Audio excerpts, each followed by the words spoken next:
ಪ್ರಿಯ ವೀಕ್ಷಕರೇ, ಈಶ್ವರ ಬೆಳಕು ನ್ಯೂಸ್ ಕನ್ನಡ ಸುದ್ದಿ ವಾಹಿನಿಗೆ ಸಂಪರ್ಕಿಸಿ. ಮೊದಲಿಗೆ ಸಬ್ಸ್ಕ್ರೈಬ್ ಮಾಡಿ, ಶೇರ್ ಮಾಡಿ, ಒಂದು ಲೈಕ್ ನೀಡಿ, ಪಕ್ಕದಲ್ಲಿರುವ ಬೆಲ್ ಐಕಾನ್ ಕ್ಲಿಕ್ ಮಾಡಿ. ನಮಸ್ಕಾರ. ಬಾಲ್ಕಿ ನಗರದಲ್ಲಿರುವ ಶ್ರೀ ಛತ್ರಪತಿ ಶಿವಾಜಿ ಮಹಾವಿದ್ಯಾಲಯದಲ್ಲಿ ಕಿಸಾನ್ ಶಿಕ್ಷಣ ಪ್ರಸಾರಕ ಮಂಡಳಿ ಸಂಸ್ಥೆಯ ಸುವರ್ಣ ಮಹೋತ್ಸವ ಹಾಗೂ ಸಂಸ್ಥೆಯ ಸಂಸ್ಥಾಪಕರಾದ ದಿವಂಗತ ಬಾಬುರಾವ್ ಪಾಟೀಲ್ ಶಿಂದೆಯವರ ಮೂರ್ತಿ ಅನಾವರಣ ಕಾರ್ಯಕ್ರಮ ಭವ್ಯವಾಗಿ ನಡೆಯಿತು. ಕಾರ್ಯಕ್ರಮದಲ್ಲಿ ಪೂಜ್ಯ ಶ್ರೀ ಶ್ರೀ ಜಗದ್ಗುರು ಮಂಜುನಾಥ್ ಭಾರತಿ ಸ್ವಾಮಿ ಬೆಂಗಳೂರು ಹಾಗೂ ಶ್ರೀ ನಾಡೋಜ ಡಾಕ್ಟರ್ ಬಸವಲಿಂಗ ಪಟ್ಟದೇವರು ಇವರಿಬ್ಬರು ಕಾರ್ಯಕ್ರಮದ ಸಾನ್ನಿಧ್ಯವನ್ನ ವಹಿಸಿಕೊಂಡರು. ಈ ಕಾರ್ಯಕ್ರಮದಲ್ಲಿ ಮೂರ್ತಿ ಅನಾವರಣ ಹಾಗೂ ಕಾರ್ಯಕ್ರಮದ ಅಧ್ಯಕ್ಷತೆಯನ್ನು ಈಶ್ವರ್ ಖಂಡ್ರೆ ಜಿಲ್ಲಾ ಉಸ್ತುವಾರಿ ಸಚಿವರು ವಹಿಸಿಕೊಂಡರು ಹಾಗೂ ಸಾಗರ್ ಖಂಡ್ರೆ ಸಂಸದರು ಭಾಗವಹಿಸಿ ಮಾತನಾಡಿದರು. ಈಶ್ವರ್ ಖಂಡ್ರೆ ಅವರು ಮಾತನಾಡಿ, ಕಳೆದ ಹಲವು ದಶಕಗಳಿಂದ ಗ್ರಾಮೀಣ ಹಾಗೂ ಹಿಂದುಳಿದ ಪ್ರದೇಶದ ವಿದ್ಯಾರ್ಥಿಗಳಿಗೆ ಗುಣಮಟ್ಟದ ಶಿಕ್ಷಣ ಒದಗಿಸುವ ಮೂಲಕ ಕಿಸಾನ್ ಶಿಕ್ಷಣ ಪ್ರಸಾರಕ ಮಂಡಳ ಸಂಸ್ಥೆ ಸಮಾಜದ ಶೈಕ್ಷಣಿಕ ಅಭಿವೃದ್ಧಿಗೆ ಅಮೂಲ್ಯ ಕೊಡುಗೆ ನೀಡಿದೆ ಎಂದು ಹೇಳಿದರು. ದಿವಂಗತ ಬಾಬುರಾವ್ ಪಾಟೀಲ್ ಶಿಂದೆಯವರ ಶಿಕ್ಷಣದ ಮೇಲಿನ ನಿಷ್ಠೆ ಮತ್ತು ದೂರದೃಷ್ಟಿಯಿಂದ ಸಾವಿರಾರು ವಿದ್ಯಾರ್ಥಿಗಳ ಭವಿಷ್ಯ ರೂಪಿಸಿದೆ ಎಂದು ಶ್ಲಾಘಿಸಿದರು. ಕಾರ್ಯಕ್ರಮದಲ್ಲಿ ಸಚಿವರಾದ ರಹೀಂ ಖಾನ್ ಸ್ಮರಣೆ ಸಂಚಿಕೆ ಬಿಡುಗಡೆ ಮಾಡಿ ತನ್ನ ಉಪದೇಶ ಹಿತನುಡಿಗಳನ್ನು ನುಡಿದರು.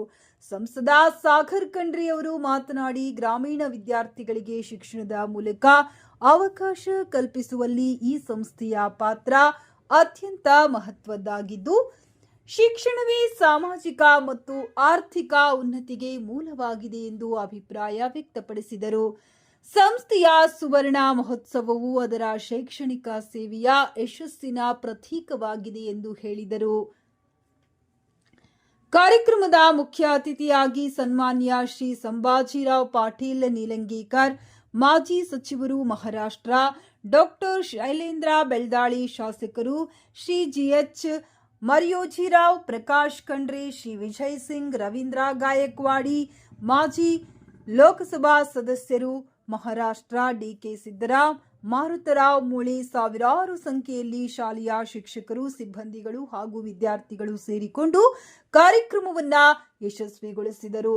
ಈ ಭವ್ಯವಾದ ಕಾರ್ಯಕ್ರಮಕ್ಕೆ ಸರ್ವರಿಗೂ ಸ್ವಾಗತ ಕೋರುವವರು ಡಾಕ್ಟರ್ ಪ್ರಕಾಶ್ ಕೆ ಪಾಟೀಲ್, ಕಾರ್ಯದರ್ಶಿಗಳು ಶ್ರೀ ಅನಿಲ್ ಬಾಬುರಾವ್ ಪಾಟೀಲ್ ಶಿಂದೆ, ಅಧ್ಯಕ್ಷರು ಕಿಸಾನ್ ಶಿಕ್ಷಣ ಪ್ರಸಾರಕ ಮಂಡಲ್ ಬಾಲ್ಕಿ ಹಾಗೂ ಸಮಸ್ತ ಆಡಳಿತ ಮಂಡಳಿಯು, ನಿರ್ದೇಶಕರು, ಸದಸ್ಯರು ಮತ್ತು ಸಿಬ್ಬಂದಿ ವರ್ಗದವರು ಎಲ್ಲರೂ ಉಪಸ್ಥಿತಿಯಲ್ಲಿ ಕಾರ್ಯಕ್ರಮವನ್ನ ಯಶಸ್ವಿಗೊಂಡರು. ವರದಿ ಸತೀಶ್ ಕುಮಾರ್, ಕಲಾಬೀದರ್.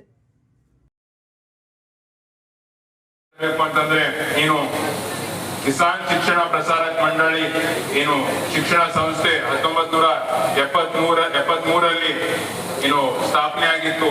ಅಂದಿನ ಕಾಲದಲ್ಲಿ ಬಹಳಷ್ಟು ಶಿಕ್ಷಣ ಸಂಸ್ಥೆಗಳು ಇರಲಿಲ್ಲ.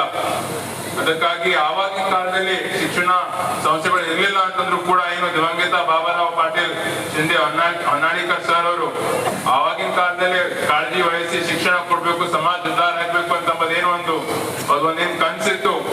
ಮತ್ತೆ ಅದರ ತಕ್ಕಂತೆ ಎಲ್ಲ ಸಮಾಜದ ಎಲ್ಲರ ಒಂದು ಶ್ರಮ ಪಟ್ಟು ಅವರೇನು ಸಂಸ್ಥೆಯನ್ನು ಪ್ರಾರಂಭ ಮಾಡಿದ್ದಾರೆ. ಬಹಳಷ್ಟು ಸಾವಿರಾರು ಸಂಖ್ಯೆಯಲ್ಲಿ ವಿದ್ಯಾರ್ಥಿನಿಯರಿಗೆ ಶಿಕ್ಷಣ ಕೊಟ್ಟಿದ್ದಾರೆ. ಎಲ್ಲಕ್ಕಿಂತ ಒಂದು ದೊಡ್ಡ ಸೇವೆ ಅಂತ ನಾವು ಹೇಳಕ್ಕೆ ಇಚ್ಛೆ ಪಡ್ತೀನಿ. ಇದರಲ್ಲಿ ಈವರೆಗೆ ಅಧ್ಯಕ್ಷರಾಗಿ ಯಾರ್ಯಾರು ಸೇವೆ ಸಲ್ಲಿಸಿದ್ದಾರೆ ಅಂತಂದ್ರೆ ದಿವಂಗತ ಶ್ರೀ ಬಳವಂತರಾವ್ ಖಾನಾಪುರ್ಕರ್ ರವರು, ದಿವಂಗತ ಬಾಬಾರಾವ್ ಪಾಟೀಲ್ ಶಿಂದೆ ಹೊನ್ನಾಳ್ಕರ್ ಸರ್ ಅವರು, ಶ್ರೀ ದಿವಂಗತ ಗೋವಿಂದರಾವ್ ಪಾಟೀಲ್ ಬಾಟ್ಸಂಗ್ವಿಕರ್ ಅವರು, ದಿವಂಗತ ಶ್ರೀ ರಾಮರತ್ನರಾವ್ ಶಿಂದೆ ಪಾಟೀಲ್ ಹೊನ್ನಾಳಿಕರ್ ಅವರು ಮತ್ತು ಈಗ ಹಾಲಿ ಅಧ್ಯಕ್ಷರಾಗಿ ಅನಿಲ್ ಶಿಂದೆ ಪಾಟೀಲ್ ಹೊನ್ನಾಳಿಕರ್ ಸರ್ ಅವರು ಸೇವೆ ಸಲ್ಲಿಸ್ತಾ ಇದ್ದಾರೆ. ಅದೇ ರೀತಿ ಕಾರ್ಯದರ್ಶಿಯಾಗಿ ಇಲ್ಲಿವರೆಗೆ ದಿವಂಗತ ಬಾಬಾರಾವ್ ಪಾಟೀಲ್ ಹೊನ್ನಾಳಿಕರ್ ಸರ್ ಅವರು, ದಿವಂಗತ ತುಕಾರಾಮ್ ಮಾನ್ಕಾರಿ ಅಂಬೇಲ್ ಸಂಘವಿಕರ್ ಅವರು, ದಿವಂಗತ ಶ್ರೀಮಂತರಾವ್ ಪಾಟೀಲ್ ರವರು, ಶ್ರೀ ವಿಶ್ವಂಬರ್ ರಾವ್ ಎನ್ ಬಿರಾದರ್ ಅವರು ಮತ್ತೆ ಈಗ ಶ್ರೀ ಡಾಕ್ಟರ್ ಪ್ರಕಾಶ್ ಪಾಟೀಲ್ ಅವರು ಕಾರ್ಯನಿರ್ವಹಿಸ್ತಾ ಬಂದಿದ್ದಾರೆ. ಅದಕ್ಕೆ ಬಹಳಷ್ಟು ಒಳ್ಳೆ ರೀತಿಯಲ್ಲಿ ಸಂಸ್ಥೆಯನ್ನು ನಾವು ಹೇಳ್ಬೋದು. ನಾನು ಯಾವಾಗ್ಲೂ ನಾನು ಕೇಳಿದ್ದೀನಿ ಈ ಶಿವಾಜಿ ಕಾಲೇಜಲ್ಲಿ, ಶಿವಾಜಿ ಸಂಸ್ಥೆಯಲ್ಲಿ ಬಹಳ ಒಳ್ಳೆ ರೀತಿಯಲ್ಲಿ ಅವರು ಶಿಕ್ಷಣ ಕೊಡ್ತಾರಂತ. ಅದಕ್ಕೆ ಇವತ್ತಿನ ದಿವಸ ನಾನು ಬಾಲ್ಕಿ ಬಂದು 6 ವರ್ಷ ಆಯ್ತು. सर मैं बाकी को आकर 6 साल हो गया, लेकिन पहली बार आज संस्था को आ रहा हूँ। मुझे भी बहुत खुशी हुई आकर सबको। ये संस्था इतना अच्छे से आपका आज इतना अच्छे से आप शिक्षण दे रहे हो, इतना अच्छे से आप काम कर रहे हो, मुझे भी बहुत खुशी हुई। और एक और बार आपने भी बात किया कि ರಾಜಕೀಯದಲ್ಲಿ ಸ್ವಲ್ಪ ಏರುಪೇರು ಇರಬಹುದು, ಆದ್ರೂ ಕೂಡ ಯಾವಾಗಲೂ ನಾವು ನಿಮ್ಮ ಜೊತೆ ಇರ್ತೀವಿ ಅಂತ ಅನ್ನೋದು ನಾನು ಕೂಡ ಅದೇ ಅಪೇಕ್ಷೆ ಮಾಡ್ತೀನಿ कि ಮುಂಬರುವ ದಿನಗಳಲ್ಲಿ आगे के दिन में आप भी हमारे साथ आओगे। ये मैं अपेक्षा करता हूँ कि हम सभी मिलकर, क्योंकि अभिवृद्धि डेवलपमेंट होना सबसे जरूरत यही है कि डेवलपमेंट ಮುಂದೆ ನಮ್ಮ ಸಮಾಜದ ಒಂದು ಇನ್ಸ್ಟಿಟ್ಯೂಷನ್ ಆಗಬೇಕು, ಬಾಲ್ಕಿಯಲ್ಲಿ ಇಡೀ ಜಿಲ್ಲೆಯಲ್ಲಿ ಬೆಳಿಬೇಕು, ನಮ್ಮ ಸಮಾಜ ಓದುವಂತ ಎಲ್ಲ ಜನರು ಏಳಿಗೆ ಆಗ್ಬೇಕಂತ ಆ ಒಂದು ವಿಷನರಿ ವಿಷನ್ ಇತ್ತು ಹೊನ್ನಳ್ಳಿಕರ್ ಸಾಹೇಬ್ರದ್ದು. ಅದೇ ಮಾರ್ಗದಲ್ಲಿ ಈಗ ಅನಿಲ್ ಕುಮಾರ್ ಸಾಹೇಬರು ಕೂಡ ಹೋಗ್ತಾ ಇದ್ದಾರೆ. ಇದು ಬಹಳ ಹೆಮ್ಮೆಯ ವಿಷಯ ಅಂತ ಹೇಳಕ್ ಇಷ್ಟಪಡ್ತೀನಿ. ಅದಕ್ಕೆ ಯಾವುದೇ ಒಂದು ವ್ಯಕ್ತಿಗೆ ರಾಜಕೀಯದಲ್ಲಾಗ್ಲಿ ಶಿಕ್ಷಣ ಸಂಸ್ಥೆದಲ್ಲಾಗ್ಲಿ ಒಂದು ವಿಷನ್ ಇರಬೇಕು, ಒಂದು ಏಮ್ ಇರಬೇಕು, ಒಂದು ಗುರಿ ಇರಬೇಕು. ಅಂದಾಗ ಆ ಇನ್ಸ್ಟಿಟ್ಯೂಷನ್ ಬೆಳೆದ ಆ ವ್ಯಕ್ತಿ ಕೂಡ ಬೆಳಿಲಿಕ್ಕೆ ಸಾಧ್ಯ ಆಗ್ತದೆ ಅಂತ ಹೇಳಕ್ ಇಷ್ಟಪಡ್ತೀನಿ. ಅದಕ್ಕೆ ಈ ಸಂಸ್ಥೆಗೋಸ್ಕರ ಎಲ್ಲ ಪಕ್ಷಾತೀತವಾಗಿ ಯಾವುದೇ ಸಮಸ್ಯೆ ಬಂದರೂ ಕೂಡ ಬೆಂಗಳೂರಲ್ಲಿ ಸಾಕಷ್ಟೆಲ್ಲ ದಿಗಂಬರಿ ಮಾದರಿ तसेच आमचे जीवाचे नेते, जीवाचे लाडके लातूरून आलेले, निळ्याहून आलेले संभाजीराव पाटील साहेब, त्यांचाही मी सर्वांतर्फे स्वागत करतो. मनोजीराव आहेत आमचे एक विशाल सुरदार. 1972 जुने माणसं आहेत, त्यांना आठवत असेल की फार मोठा दुष्काळ पडला होता. शेतकरी खूप त्रस्त होते.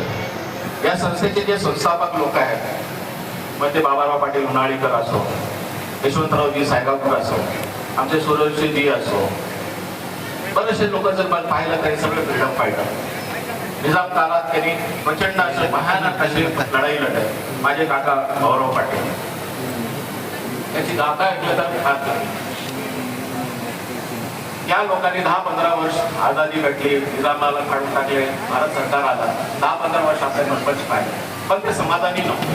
त्याच्या लक्षात आलं की या भागातले लोक आता एक दुसरी लढाई लढताना शेतकऱ्यांना, मजुरांना याच्यासाठी एक अशी शाळा काढवायची विनामूल्य एज्युकेशन देऊ शकते. त्या अनुषंगाने त्या विचारानं किसान शिक्षण प्रसारक मंडळ बालकी याचा पाया भरला गेला आणि इथे छोट्याशा जागेमध्ये छोटीशी शाळा काढण्यात आली. 10 वर्ष झाली. त्याच्यानंतर ही शाळेची जागा भेटली. इथं अद्यावत असे बिल्डिंग होत गेले.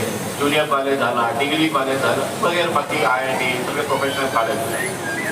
परंतु मूलभूत ज्याला म्हणतात ते बाबाराव पाटील उन्हाळीकर व त्यांच्या सहकार्याने कई बता रहे थे कि मेरे माताजी यहीं पे पढ़े हैं और MP बने बाजू बैठ के। मैं इसलिए मैं यहाँ पे आया हूँ कि मैं जहाँ पे मेरी माँ शिक्षा ली है, मैं उस स्कूल को आके वो फंक्शन में अटेंड करना मेरा धर्म फर्ज बनता है। इसके लिए मैं आया उनको बता रहे। तो ये समिति के लिए अभी सागर जी हमारे MP भी बताए क्या चल रहा है, जरूर हर तरीके से इसको सपोर्ट मिलेगा। हमारे डिस्ट्रिक्ट खंडे जी भी है। ये सभी फैमिली एजुकेशन के लिए कभी भी कोई भी धंधे उनके लिए बढ़ चढ़ के सपोर्ट की है। तो एक पेज मध्ये मी दिलेला अनेक पुरावे देऊन, अनेक प्रमाण देऊन ह्याच्यामध्ये मी सांगितलेलं आहे.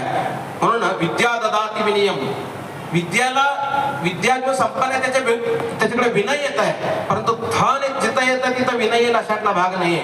केवळ धन असलेला माणूस आडमुठ असतो.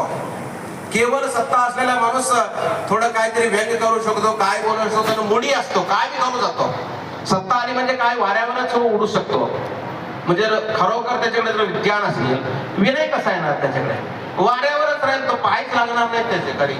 परंतु जर विद्यावान असेल, विचारे वस्तुसिद्धी विचारेन न अन्यथा कर्म कोटी भी. खरा एज्युकेटेड, खरा शिक्षक, खरा ज्ञानी तोच असतो ज्याच्या जीवनामध्ये विनय आहे, नम्रता आहे. विद्या विनय संपन्ने ब्राह्मणे गविहस्तिनी शुनी चैव स्वभागेच पंडिताः समदर्शनः.